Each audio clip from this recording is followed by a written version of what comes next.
My name is Charity Majors. I'm the tech lead for infrastructure and operations at Parse.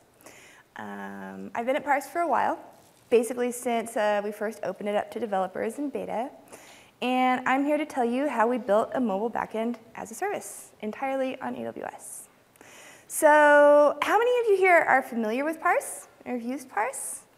Nice. And how many of you are mobile developers? A couple. How many of you are more like infrastructure-y folks? Okay, cool. Well, this is really a talk for you guys. And if you're like a mobile developer and you're curious about Parse, like there's stuff in here that you might find interesting about our stack. But like this is really a story for the infrastructure nerds about how we built a robust and scalable platform on top of AWS. So what is Parse? Parse is a platform for mobile developers. We support iOS, Android, and Windows devices. To the extent that there are Windows device developers out there, we do support them. We have a REST API and native SDKs for a bunch of different environments and languages. We have a lot of different products and features in our platform. So like a very partial list would be client analytics, cloud code, file storage, web hosting, push notifications, etc. So that's like half the pitch, right? We have great features that will make your life easy. And the other half of the pitch is we really do everything for you on the back end. We handle the databases. We generate your schemas. We handle all of your indexing and all of your performance issues, your scaling, your data modeling, your storage, your user management, and third-party integration. We do it all. So basically, if you're an app developer, Parse is like magic. All of these really sticky scaling problems, the things that you need to hire an ops team for, the things that go boom in the middle of the night, like that's our bread and butter. If your app gets featured in the iTunes store in the middle of the night, and you wake up and you literally have 100 times more traffic as when you went to bed, like that's a really great thing to have happen to you. But you can't really plan for that. So we deal with this every day, so app developers don't have to. And this frees you mobile developers up to do whatever it is that makes your app really awesome and different. Your user experience, your UI, fancy features. I don't even really understand what it is that mobile developers do, but like that's what you get to do while I do what I do. So you get to work on that. I get to work on generic like backend problems that I find interesting. So Parse is completely hosted in AWS. We have never touched bare metal. Our trajectory over time so far has been to integrate more closely with AWS's higher level services, not less closely. And yes, we were recently acquired by Facebook in May. And no, we get asked this a lot, are you planning to move off of AWS? We don't have any current plans to move off of AWS. The other big Facebook acquisition, Instagram, is currently in the middle of trying to migrate onto Facebook's infra. So, I mean, maybe someday there are arguments for, arguments against, but like, we love AWS. It's really not on our radar at the moment. One of the reasons AWS is so good for us is that Parse is growing insanely fast. By pretty much any metric. We've been growing by about 500% per year for the past 2 years. So like, here's our number of apps, developers using Parse. We're up to 180,000 now, and you can see how that curve is increasing ever since we got bought. Here's the number of EC2 compute units over the past year, the number of 200 requests, the number of connected, established Android device connections at any given time is now up to about 25 million devices phoning home. So, graphs, whatever, this is a sample. But like, in addition to getting just plain larger and running more traffic, Parse is getting rapidly more complex. Like every few weeks we come out with some big new feature or backend capability. And this is a copy of our adorable little infrastructure diagram from about a year ago. We've got like every host drawn out. And here is the current diagram. Or honestly, this was current as of about a month ago when I drew it up, and there's already like 5 or 6 things that should be on it. So given how quickly we're scaling, elastic provisioning is totally key for us. If you would have asked me a year ago, guess how many servers you're going to need a year from now, and guess what services you're going to have deployed, and guess which databases you're going to be running, I can't tell you what I would have guessed, but I can tell you I wouldn't have been right. And if you ask me the same thing now about what the hell are we going to be doing a year from now, like I can spitball some shit, but it's, I don't know. So, like I said, ops, kind of a key pillar of our service. We are a platform. We have 180,000 apps that are relying on us to stay up. We can't just like take the site down to run a migration. In some ways, honestly, Parse is kind of like the ops problem from hell because of all of these shared resource and multi-tenancy issues. And because we're letting random people off the internet run queries in our databases and arbitrary code in our stack. So it would be super easy to let things just drift into a state where we're firefighting all the time. We have a pretty small team. We only have 3 systems engineers, and we're all full stack generalists who do everything from all the DBA work to writing code, being on call, etc. We like to take vacations. We also like to go home at 6 p.m. So it's super important to us culturally to do things right. We feel like we're doing a good job if we're spending about 20% of our time reacting to problems and 80% of the time, looking around and deciding what would be cool to build next, what would make our lives easier a month or 2 from now. We haven't always been this way. A year ago, we were really suffering. We spent anywhere from 50% to 100% of our time just reacting to incidents. We were working really long nights, getting woken up all the time. We were all pretty worn out, and we're like, God damn it, this really blows. So over the past year, we've really consciously iterated towards an infrastructure that cares about services, not about individual nodes.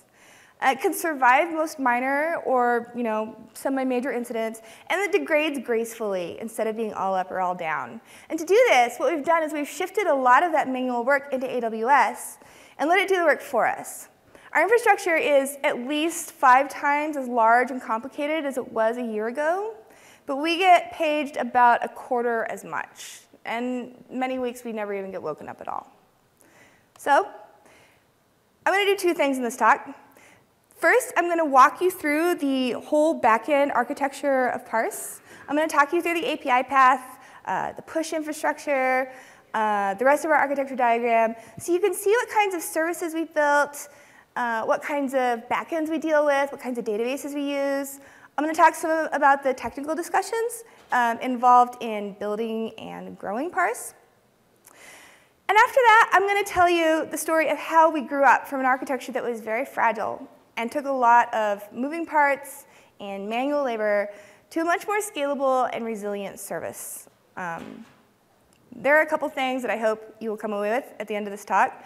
Number 1, you're going to think that auto-scaling groups are amazing. In my opinion, you can either just say, fuck it, I'm going to hire a couple extra ops monkeys, and they're going to do nothing but push buttons all day. Or you can really commit to auto-scaling groups. Also, I want you to think about why your automation should be reusable. It's not enough to, like everybody says, we'll just automate everything. Well, it's not enough to just write scripts to do the same stuff that you were doing before. If you have a really complex infrastructure and you're constantly adding new services, you need to be able to reuse the work that you've already done to automate other services. And the last thing that I want you to come away with is an appreciation for how important it is to choose your source of truth carefully. We've had 3 different sources of truth over the course of the last year: Git, Chef, and ZooKeeper. And there is not necessarily a right or wrong answer here. The right answer is kind of ZooKeeper. But depending on your size, there's not necessarily a right or wrong answer here. But you should definitely understand how each of them comes with its own set of compromises and trade-offs. So let's talk about the Parse stack. Again, this is our only mildly out-of-date architecture diagram. Before we really dig into it, I want to just run through some top-level architecture goals, some design choices that we made kind of from the beginning. Number 1, we use Chef. We love Chef.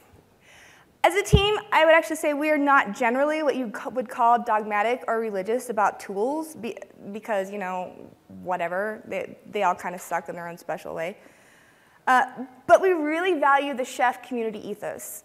There's this really strong focus on collaboratively building shared and reusable cookbooks that work across lots of environments. It's great because it means that the community tools are robust, lots of people have run them, and you have a whole tribe of open source folks who are working on improving them at all times. I really think that the Chef community is its single biggest asset. We also believe in Route 53 and using real host names. Now, I personally don't ever want to manage DNS again. Not because it's hard, because it's boring. Like, how many DNS systems have we all managed over the course of our careers? It's boring. It's a solved problem. I don't want to do it anymore. Just give me an API and let me be done with it. I don't really want to get paged or emailed about instance I05, blah, blah, blah, whatever. I want to know what it does. I want to know what I'm being alerted about, if I'm being alerted about something. So I want a human-readable host name. Obviously, because we're in AWS and it's a no-brainer, we believe in distributing across availability zones and doing automatic failover for every backend possible. We are currently only in one region, and we have no plans to do cross-region replication for reasons I can go into later, whatever, if you want. But cross-availability zones, duh, should totally do that. And we also believe in having a single source of truth about our systems at all times. A couple of EC2 design choices. We found it's best to standardize on a few instance types. We use primarily M1.large, M1.xl, and M2.4xl. Since we use Chef, we can't actually use any instance type that doesn't have at least 2 core because Chef will always peg 1 core every time that it runs. Limiting the number of instance types makes it easier for us to deal with reserved instances, although I am super excited about that new feature that lets you actually convert reserved instances in the same family. Have you guys heard about that? So sweet. We prefer kind of conceptually to use lots of smaller disposable instances, if you can call M1.large a small, I guess you kind of can these days, instead of fewer numbers of large instances. We are also devoted users of security groups. We are still on EC2 Classic. Nothing talks directly to the internet from the internet to EC2 instances. Traffic is only allowed to ingress through the ELBs. Each host role gets its own security group with minimal ports opened. And we also have a Nagios check that periodically verifies that the running security group config actually matches what's checked in to get. So starting at the top of our API path, we've got an ELB, handles all inbound traffic. Hands off to Nginx, which serves some static files and routes to the Ruby Rails servers and the Ruby app servers, which are all running Unicorn, which is this pure Ruby HTTP server. I'm not going to rag on Ruby. It's treated us really very well through our baby startup years, but we are really at a point where we need real threads and real asynchronous behavior. Because basically, if a single backend gets slow, right, every single Unicorn thread's going to fill up with requests to that backend in no time flat. And that's really our single biggest threat to reliability at this point. So we're rewriting the API server from the ground up, starting with the drivers that talk to the databases. So currently, the way it exists, it's kind of in this limbo state where some requests get proxied from the Ruby API servers to the Go API servers to the backend.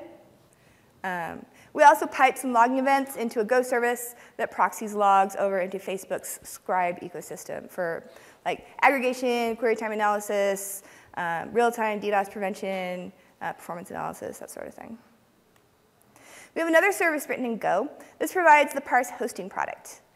It's effectively like a fancy wrapper for Cloud Code and S3, which together lets you serve a very fully featured website off of Parse. We have a couple, I don't know if you know this or not, but like most registrars won't actually let you CNAME the Apex domain. So we set up a couple of elastic IPs, and people can give their Apex domain an A record that points to those elastic IPs, and then those will just like redirect your request to the Parse hosting servers. So it's kind of a cute hack. Cloud Code. Cloud Code is server-side JavaScript in a V8 virtual machine. And this is a pretty cool feature. This is the kind of thing that is really hard to do right. because you're letting people run random stuff on your servers, right? So it's inherently kind of dangerous. With Cloud Code, you can upload snippets of JavaScript and then call those snippets with an API request, including like triggers to execute snippets like before a save, after a save, sort of thing. We have lots of third-party modules here for like Stripe, Twilio, Mailgun, SendGrid, et cetera. And we just added long-running jobs. So like normal Cloud Code snippets have to run in under 15 seconds. Long-running jobs can run continuously, so that's like a parallel bank of stuff. And then there's our whole push ecosystem. We handle push notifications for iOS, Android, Windows. We send literally like billions of pushes per month. An individual app will sometimes send like 10 million pushes a day. We run around 700 pushes per second, steady state, and it spikes about 15x to like 10K per second. Our push infrastructure is Rescue on Redis. Rescue is just a Ruby queuing library. We're also planning on substantially rewriting this whole stack in Go. The way push basically works is the expansion queue takes in total push jobs from the API server, explodes them out into iOS, Android, and Windows device jobs, and places them on those queues. So like, there's a certain amount of added complexity there for different QoS requirements, fast queues, slow queues, isolated, jailed, whatnot. But like, that's the meat and potatoes of it. We also have this interesting beast called PPNS, which is the Parse push notification service. So it's like Apple's APNS, but for Android devices. We'll be augmenting this with GCM soon, but GCM has not been around for long, and not all devices use GCM, so we still have to do this. And what this service does is it literally holds open a socket to every Android device that is phoning home for push notifications. We currently have about 25 million simultaneous Android device connections and 200 million Android outboxes. We have to run this on a lot of servers. Unfortunately, the Ruby event machine library can only handle about 250,000 connections on an M1.large. This is not even like a kernel limitation or anything. This is just the Ruby library's limitations. But we actually benchmarked this exact same service using Go, and we can hold open up to 1.5 million connections on a single M1.large with minor kernel tuning. So we're pretty excited about this. We also use PDNS for PPNS, and this is the only place that we do serve our own DNS. We used to Route 53 just round robin all of these IPs, but we literally outgrew the UDP packet size when we got over like 25 hosts. And if the UDP reply fails, the clients are supposed to retry using TCP, but not all clients do this correctly, including a lot in Russia and Thailand. Like for some reason, like all of our customers in Russia and Thailand were just like suddenly unable to resolve push.parse.com. So instead, we delegate just that single A record to our PDNS server, and it just returns a randomized subset. So that's like the highlight reel of our services. Well, let's talk about some backends. We have this running joke at Parse that we run all the databases. We actually only run MongoDB, MySQL, Cassandra, Redis, and Hive. So no big deal. Usually when you talk to people about best practices, they're like, yeah, you should really choose one database and stick to it. And we'd love to. But we do a lot of different things with data, and there's just no one-size-fits-all solution for all the things we want to do.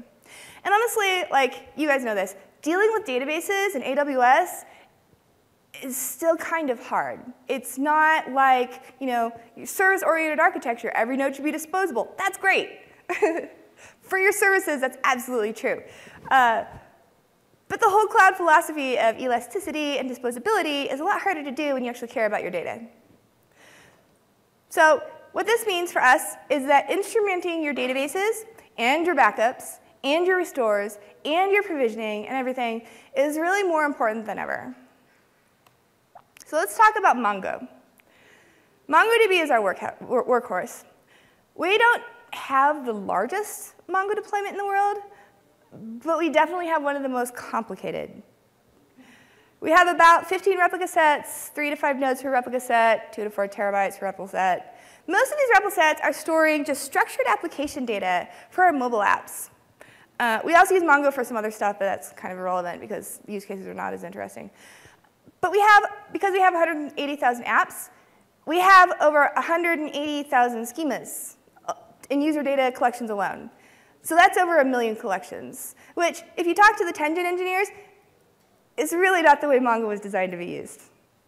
But then again, there really isn't a database that was designed to do this. So we do some pretty cool stuff with Mongo to allow us to manage all this data. We do some intelligent auto-indexing of the keys based on the entropy of the values. We compute and generate compound indexes by analyzing like real API query traffic. We implemented our own app-level sharding because the built-in Mongo sharding would not work for us for additionally complicated reasons, which I can discuss later if you're interested. We also use arbiters to provide stability.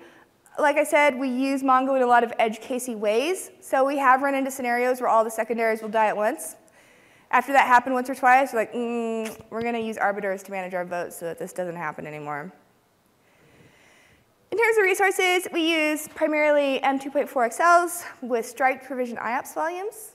So like the main constraint for Mongo scaling-wise is that the working set must fit into memory. So we just go for some like big memory instances. And we are looking forward to trying out some of the new instance types. It's pretty exciting.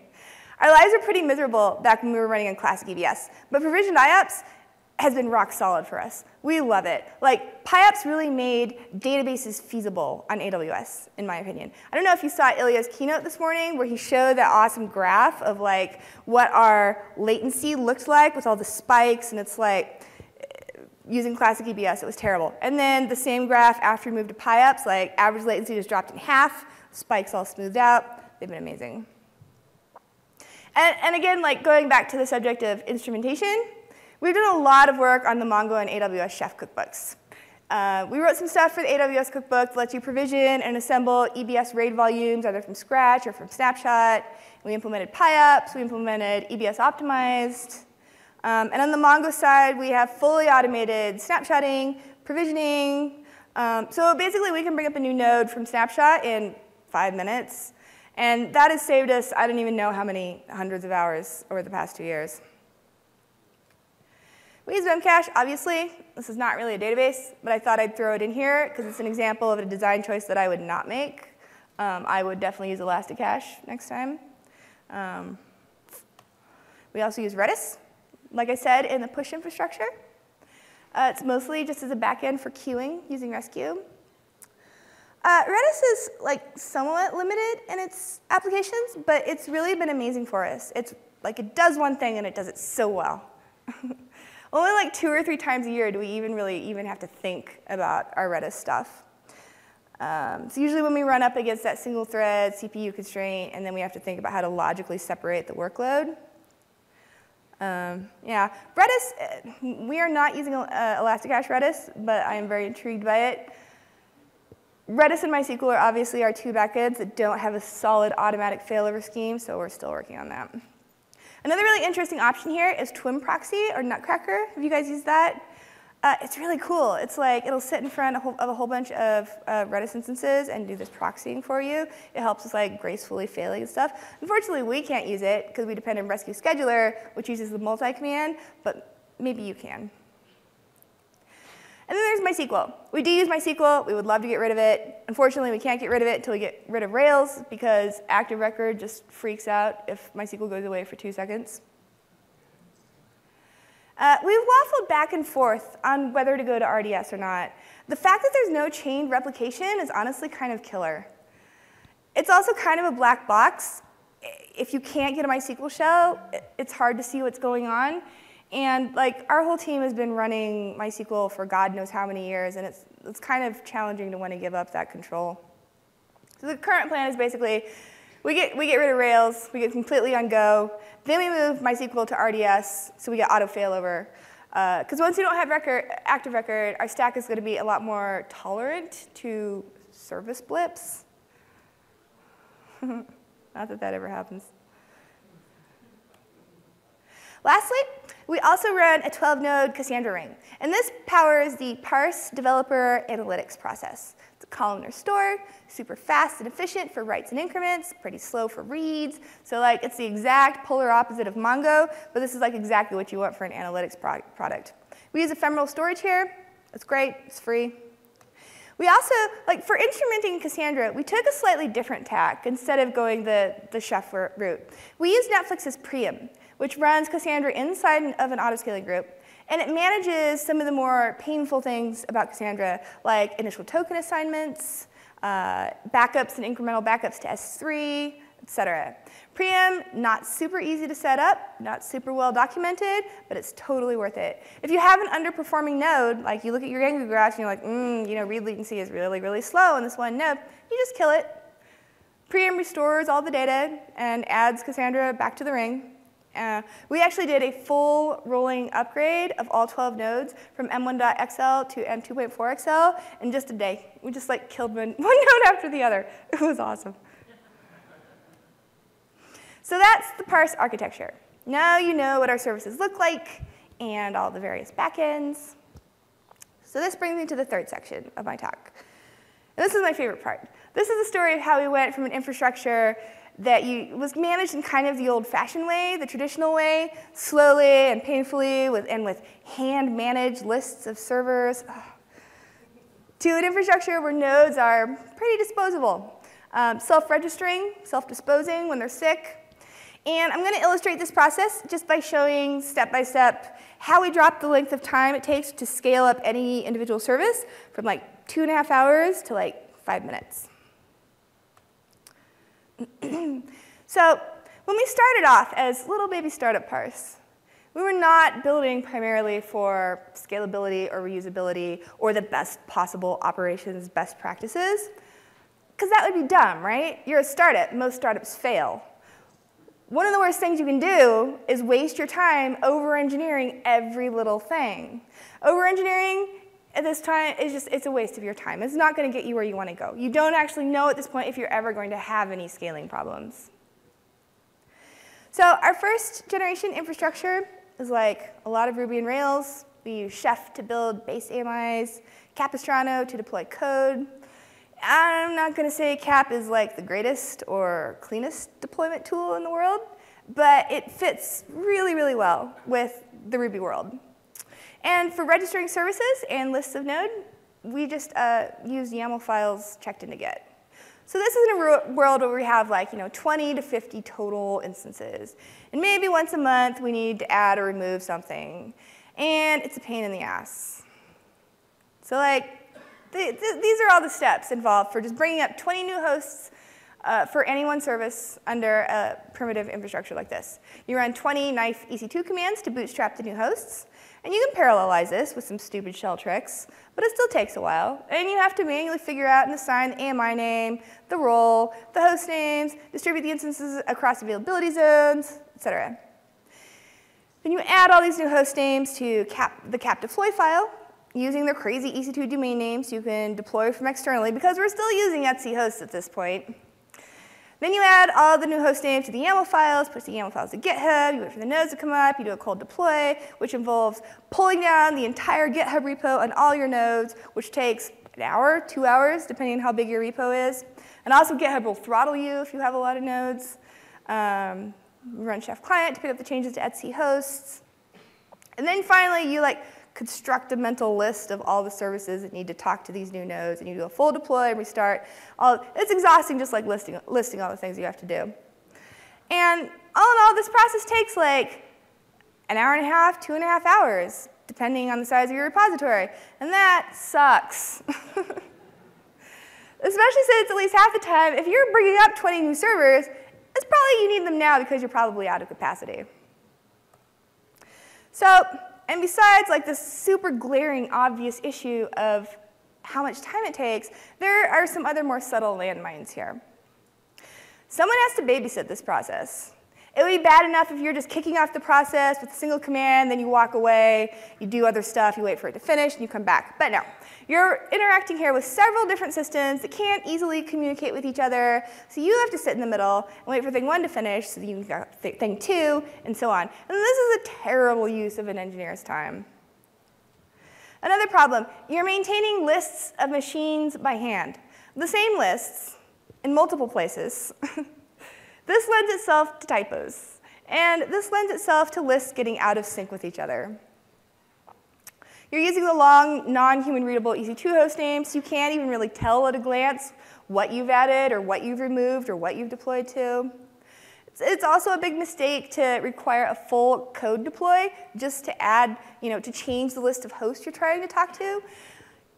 I mean, deployment best practices, you want to make as few changes as possible at once so that you can easily isolate any problem. If you're adding a few hosts, you want to just add the hosts. If you're deploying a feature, just deploy the feature.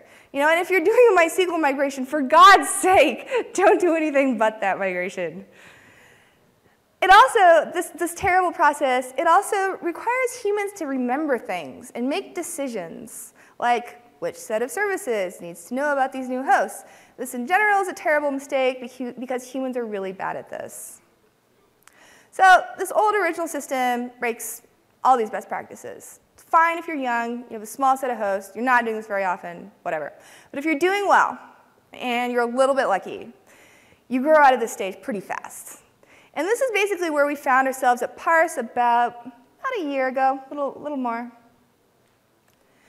So the second generation of our infrastructure consisted primarily of moving our source of truth about the universe out of GitHub and into Chef. So instead of maintaining lists of hosts by hand in YAML files, we generate these YAML files from Chef using roles so that they get updated automatically every time that Chef runs.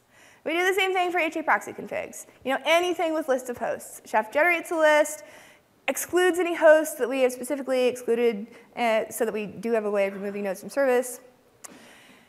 We started registering the host name with Route 53 in Chef. So every time Chef runs, it registers the host name in a special internal domain.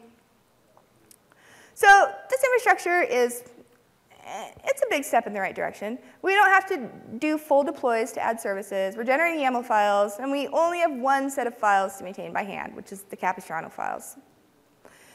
So to bootstrap new hosts, you run the ec2 commands, you add the host name to the cap deploy file, you generate the YAML files, and then you just restart the new services.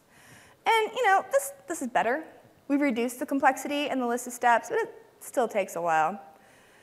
But we were growing pretty fast, and we really hate doing things by hand. So this is the point where we sat down and we're like, all right, what are our goals here? And this is what we came up with for our goals. First of all, we needed to be able to scale up any single class of services in 5 minutes, 5 to 10 minutes tops. This is our criteria. Now, for some people, 10 minutes is going to be too long. They have super bursty traffic, whatever. They can't wait that long. And it is possible to optimize this process down to 2 or 3 minutes, but that's not really where our priority lies. At this point, with 180,000 apps, our traffic is not that spiky, and we maintain a certain amount of over-provisioned overhead to absorb unexpected things. We don't want it to take 30 minutes to scale up a service, because that's annoying, and it interferes with our workflow. But the 5 to 10 minute range, totally fine. Next, scaling up should be one command. We really wanted to take human judgment out of the loop. It's so easy, even for good engineers, to mess up just a series of commands and judgment calls. It's pretty hard to fuck up one command. Also, we never want to ever, ever, ever have to maintain another list of hosts, ever. We want to automatically detect when new nodes have been added or automatically remove down nodes from service. And we needed to be able to deploy fast, including deploying from master. So this is kind of a key constraint for us. We're still pretty startup-y. Sometimes we need to get a fix out fast. We don't have time to build a new AMI. We don't even always have time to run tests. So there's obviously a big trade-off here. If you build an AMI for every deploy, you can scale up incredibly fast, and you can get your nodes into service in just a minute or two. But the process of building that AMI and preparing for the deploy can take a couple hours. So we decided this is a trade-off we are totally willing to make. We would rather be able to deploy fast and deploy from master. So we'll eat the cost of doing a few extra minutes of configuration every time we bring up a bank of new nodes. And finally, we knew we were going to be moving from the Ruby world to the Go world. So we decided to design a new deploy process from scratch, something that really makes sense for Go. Now, Go has statically linked binaries that are really small and ridiculously easy to distribute. So it makes no sense to pull down the entire GitHub repo onto every machine. It also seemed like building an AMI every time is really overkill when there's just one binary to deploy. So those are our goals. We knew we wanted to use auto-scaling groups. I came to reInvent last year and attended a couple of the Netflix talks. They were talking about their auto-scaling groups, and I was just like, oh my God, I want that so bad. So we decided to use a generic AMI image, and then all the role-specific stuff actually still gets laid down by Chef when it's bootstrapped. Each ASG is named after a Chef role, so it can infer how to bootstrap itself and like what to put in its chef client.rb from the role name. We already use Jenkins for continuous integration, and we love it. So we decided to just have Jenkins generate a tarball artifact after every successful build and upload that to S3. It just gets tagged with the build number and dumped in a bucket named after its service. And then we wrote two pretty awesome utilities. My coworker Dynamite wrote them, and we are, I think, working on open sourcing them. Yeah, okay. The first one's called Auto Bootstrap. It's a script that you run out of init on the first boot. It guesses the chef role from the ASG name. It generates the client.rb and an initial run list. It sets the host name by pulling ZooKeeper for the base name, and then it appends the next available integer, and then it registers itself with Route 53. And it grabs a lock from ZooKeeper while it does this so that the DNS registration is atomic and you're not going to collide with other host names that are trying to register at the same time. Then it bootstraps, runs Chef, configures itself, and that's where the extra 4 to 6 minutes goes. It's that initial Chef run that does all of the system configuration. It installs a bunch of packages, blah, blah, blah. And when Bootstrap is done running Chef, it runs the auto-deploy script. And the auto-deploy script just pulls down the latest build artifact from S3, unpacks it, copies the config files, and starts a service. So we have now basically taken care of how to scale up services really fast and how to deploy code really fast. So what about service registration and discovery? Well, this is where ZooKeeper comes in. ZooKeeper is this distributed, coordinated system that a bunch of other people, you guys probably all know what ZooKeeper is. It's not always super trivial to set up. It can be a little confusing and opaque, and the quality of the client libraries varies wildly. But it is pretty much the only way, well, it's one of the only ways to get a consistent source of truth that accurately reflects the state of your system in real time at any given point. And like one of the cool things you can do, you have clients come up, they register an ephemeral node with ZooKeeper, and then you can just query the list of those ephemeral nodes, and it gives you the list of all the active clients. It also does some things like distributed locking, allocation of unique IDs, and so forth. We really love ZooKeeper. Wherever possible, we bake it into the service itself. So the service starts up, registers itself as ZooKeeper, and if the client dies, ephemeral node goes away and it deregisters automatically. In the places where we can't bake it into the client, we've written some scripts to perform these utilities. We have a ZooKeeper node registry service that will detect when a local service is up and establish the ephemeral node to ZooKeeper. And we also have scripts that generate YAML files from the ZooKeeper node information, and a watcher script that will kick the service if the YAML file has changed. We also use it for lock coordination so that like only n indexing jobs or badge increments can be run on a given Mongo shard at any given time. I should also point out we migrated from YAML files to ZooKeeper very carefully, very slowly and incrementally. And the first thing we did was, instead of generating the YAML files from Chef, we generate them from both Chef and ZooKeeper, and then we perform a bunch of sanity checks. And after a while, when we were confident that the ZooKeeper information was reliable, we switched to using the ones generated by ZooKeeper. We also wrote some code to integrate these ZooKeeper and the ASGs with Capistrano. So instead of having to maintain that list of file names in the deploy file, we just say with an environment variable that we would like it to query either ZooKeeper for the list of nodes or the autoscaling group for the list of nodes. And that was our last hand-maintained thing. Oh, I kind of suck at slides. All right, so to sum up, the third and current generation of our infrastructure has these characteristics. We have some Go services. We have some Ruby services. We still use Chef to build the AMI and maintain state. We have one ASG per role. We use Capistrano plus ZooKeeper plus Jenkins plus S3 to build and deploy code. And our single source of truth for the state of the world is ZooKeeper. So we have no lists of hosts to maintain by hand. Instances get added and removed from service automatically. So let's go back to our example. To bring up 20 new nodes, all we do is adjust the size of the auto-scaling group. Then we sit back, have a drink, while the machines do all the work. Like 5 to 10 minutes later, our instances are in service, running the latest code. Yay. So are we exactly where we want to be? No. We'd still like to set up some CloudWatch triggers on like available app server threads so that we don't even have to type in this single ASG command to scale up. And this will be like lazy ops nirvana, right? It's going to be amazing.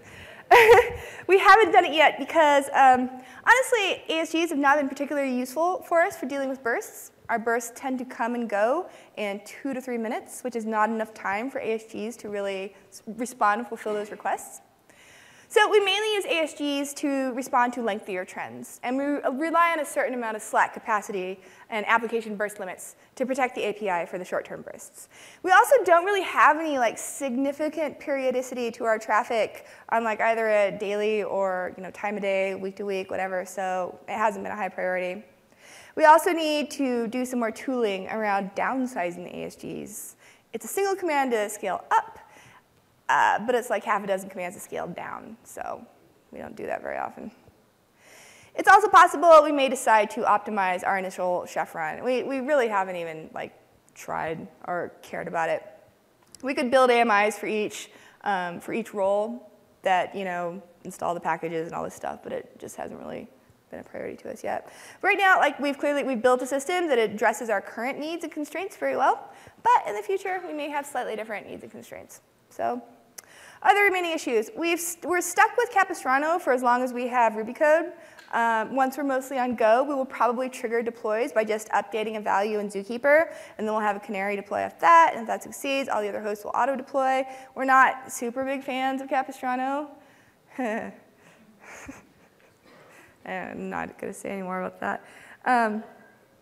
Also, we badly need to get rid of the MySQL and Redis single points of failure. We don't have automatic failover for either backend, and it hasn't bit us yet, but it will eventually, so hopefully we'll have a solution by that time. And our next big project is migrating from EC2 Classic into VPCs. ASGs are really going to help with this. And then we'll be able to use internal ELBs that the ASG can auto-register with the internal ELBs so we can get HA proxy out of the mix, and it's going to be amazing. So, final thoughts. You should know what your source of truth is. Make sure you only have one. You either have a single source of truth or you have multiple sources of lies. The more real-time your source of truth is, the faster your response time can be, the faster and more automatic your response time can be. And you see as our source of truth moves from Git to Chef to ZooKeeper, everything just gets easier and more responsive. And like I said, auto-scaling groups are amazing. It's a bit of work up front, but it's super worth it. You reach a point around 100 servers, maybe, where you really don't want to have to think about nodes, and you shouldn't have to think about nodes. You should only have to think about healthy services. And if you're doing it right, it should be just as easy to manage 5,000 nodes as 50 nodes. Well, service nodes, not database nodes necessarily. But we actually spend far less time managing 1,000 nodes than we did managing 100 nodes. So thank you, auto-scaling groups, Chef, and ZooKeeper. And that's about it. I think we have 15 minutes left if there's any questions.